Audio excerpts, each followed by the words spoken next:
Hepimizin hayatına futbol menajerlik oyunları bir noktada dahil oldu. Benim hikayem 1998 yılında abimden boş bulduğum zamanlarda bilgisayarın başına geçerek oynadığım dönemde, yani Championship 1998 ile başlıyor. Oyundan hiçbir şey anlamadığım, özellikle dilini bile bilmediğim, sadece otomatik oynadığım dönemde hiçbir animasyonu olmayan, gol olduğunda yeşil ışıklarla gördüğümüz bir oyundan ta bugüne geldiğimizde birçok değişiklik, birçok yenilik geldi. Fakat hiçbiri bu kadar büyük bir devrim yaratmadı.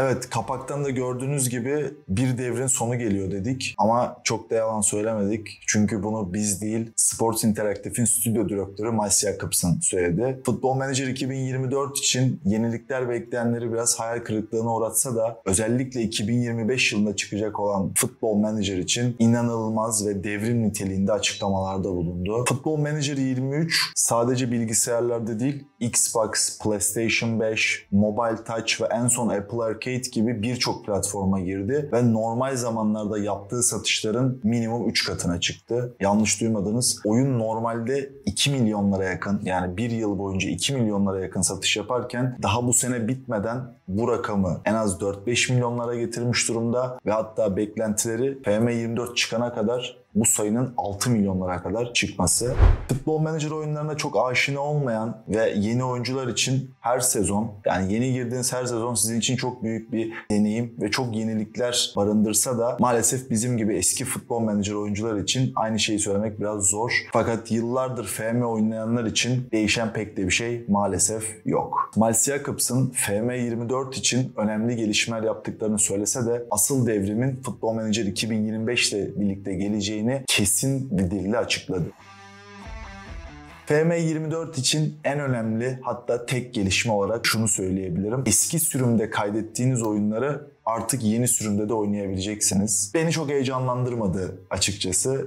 Çünkü ben zaten yeni oyun çıktığı gibi yeni serüvenlere girmek isteyen ve yeni sezonlar oynamak isteyen biriyim. Ama eski oyunlardan, yani Football Manager 2023'ten kayıtlı oyunu devam ettirmek isteyenler için çok güzel bir haber bu. Bence de çok iyi bir fikir böyle bir şey. Umarım uygulaması da bir o kadar iyi olur. 2009 yılında hayatımıza giren ve en son güncellemesini 2017 yılında yapan 3D motorunun artık bir cilalanması gerekiyordu. Miles Jacobson da böyle düşünmüş olmalı ki kökten değişim için çok önemli bir oyun motoruyla anlaştı ve bu operasyonun adını da Project Dragonfly koydu. Bu operasyona başladığı zamanlarda tahmin edemediği bir şey oldu. O da Covid salgını. Covid salgını gelmeseydi biz aslında bu büyük devrimi 2022 yılında görecektik. Ama Covid'den sonra oyunlar artık yetiştirme çabasına girdikleri için, yani geliştiricilikten daha çok oyunu zamanında çıkartma yöneldikleri için bu projeyi askıya aldılar ve artık geleceği tarihi de 2025 olarak belirlediler. Miles Jacobson 2025 yılı için en büyük transferi Genshin Impact ve Cities Skylines gibi oyunlara güç veren oyun motoru Unity oldu. Peki, önemli sorulardan biri, Unity Football Manager'ı nasıl bir çağ atlatacak? Cevap çok basit. Genshin Impact gibi açık dünya rol yapma oyunu gibi, Cities Skylines gibi şehir kurma oyunlarında inanılmaz destekler, grafik destekleri veren bir şirketin özellikle Football Manager'da maç öncesi, maç esnası ve sonunda olabilecek tüm aksiyonları neredeyse gerçek hayatta yansıtacağı gibi bizlere sunarak. Bizim FM deyince aklımıza o maç öncesinde bitmeyen basın toplantıları ve maç esnasındaki klasik arayüz gelirken basın toplantıları ve klasik arayüz yerine özellikle stada giriş, stat zamanındaki, yani maç başlamadan önceki ambiyanslar ve maçın sonrasındaki olabilecek arayüzleri bize birebir sanki o anda biz de o maçı yaşıyormuşuz hissiyle vermeye başlayacaklar ki bu belki de oyunun en büyük eksikliklerinden biriyken bu tarafı tamamlamalarıyla birlikte inanılmaz bir seviyeye çıkartacaklar gibi duruyor. Çok heyecanlı duran FM25 serisinde hevesinizi kursağınızda bırakacak çok ufak bir şey söyleyebilirim. O da minimum sistem gereksinimleri. Oyunu daha öncesinden minimum sistem gereksinimleriyle orta halli bir bilgisayarla oynayabiliyorken Football Manager 2025 ile birlikte düşük kalan bilgisayarlar, yani biraz daha seviyesi düşük olan bilgisayarlarla oynama şansımız biraz daha azalacak. Ülkemizin de gidişatına baktığımız zaman 2025 yılında o tarz bir bilgisayarın bize nasıl bir maliyette olacağını bilmemekle birlikte bizim için, özellikle de düşük bütçeli oyuncular için bu biraz can sıkıcı olabilir.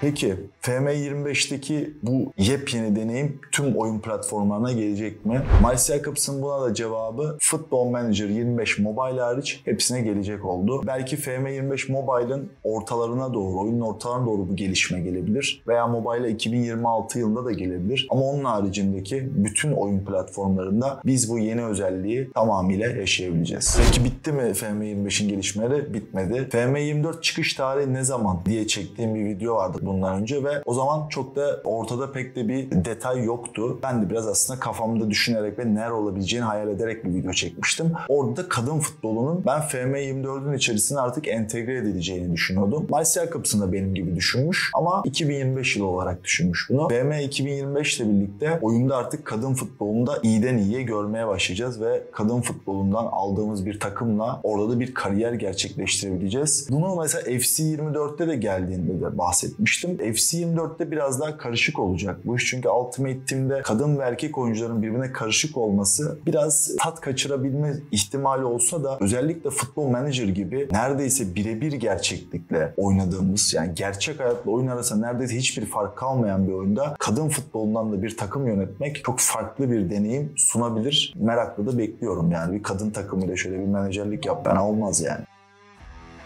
Ve geldik en büyük soruya. Biz bu değişimleri ne zaman göreceğiz? Ona da Miles Jacobs'ın cevabı 2024 yılının ikinci çeyreğinde oldu. Daha öncesinde bazı fotoğraflar sızdırılabilir. Belki birkaç video görebiliriz. Onlarla ilgili ben de tahminimce daha önceden birkaç böyle ufak videolar görme ihtimalimiz olsa da oyunun bu tam deneyimini rahatlıkla izleyebileceğimiz bir fragman veya bir lansmanının en erken 2024 yılının ikinci çeyreği olarak söylüyor. Yani bu da ne demek oluyor? Bizim bu inanılmaz farklı deneyimi görmemiz için bir süre daha beklememiz anlamına geliyor bu. Peki böyle büyük özellikleri beklemek için gerçekten değer mi? Ya da Football Manager ya da Sports Interactive doğru bir yolda mı diye soracak olursanız da benim buna cevabım kesinlikle değer ve kesinlikle böyle bir şey yapılmalı. Football Manager özellikle Sports Interactive'in geçmişten günümüze yaptığı devrim niteliğindeki değişimler, her sene üstüne koyarak ilerlemeleri, özellikle verdikleri Wonder Kit'lerin gerçek hayatta ne kadar başarılı oldukları, taktik dizilimleri, hoca tercihleri, oyuncularla birebir iletişimler, oyuncu kontratlarındaki artık gerçeklilik, takımların financial fair play düzenine uyup uymamasına kadar inanılmaz seviyede bir gerçeklik var. Yani oyun içine girdiğiniz zaman gerçekten bir menajer gibi terletebiliyor sizi bir yerde oyun. Bu oyunun tek bir eksikliği kalmıştı. O da maç esnasında, o maça giriş esnasındaki o deneyimin gerçekleştirilmesiydi. Ve işte Unity ile birlikte yapılan bu işbirliği tam da bu noktaya nüfuz ediyor. Oyunda şöyle bir şey düşünsenize. Yani maç başlayacak, siz geleceksiniz. Zaten kendi avatarınızı yaptığınızı varsayıyorum. Takım elbisenizi giyinmişsiniz, stada giriyorsunuz. Bir anda basın karşısına çıkacaksınız, bir röportaj vereceksiniz veya soru cevap yapacaksınız. Oraya otururken sizi gösteriyor. Basın mensuplarıyla gerçekmiş gibi konuşabileceksiniz. Daha sonrasında oradan çıkıp bir soyunma odasına gideceksiniz. Oyuncularla birebir iletişimler kurup oradaki gerçekten onların o surat ifadeleri, sizin söylediklerinizle birlikte onların vücut hallerinde, tepkilerindeki değişimleri yansıtabilecekler belki. Veya takımınız çok kötü gidiyor 4-5 haftadır. Oyuncuların suratı düşük, bunları göreceksiniz. Oradaki o deneyimi tamamıyla yaşadığınızı, soyunma odasından çıktıktan sonra bir anda yeşil sahada orada çimlere bastığınızı bir düşünün.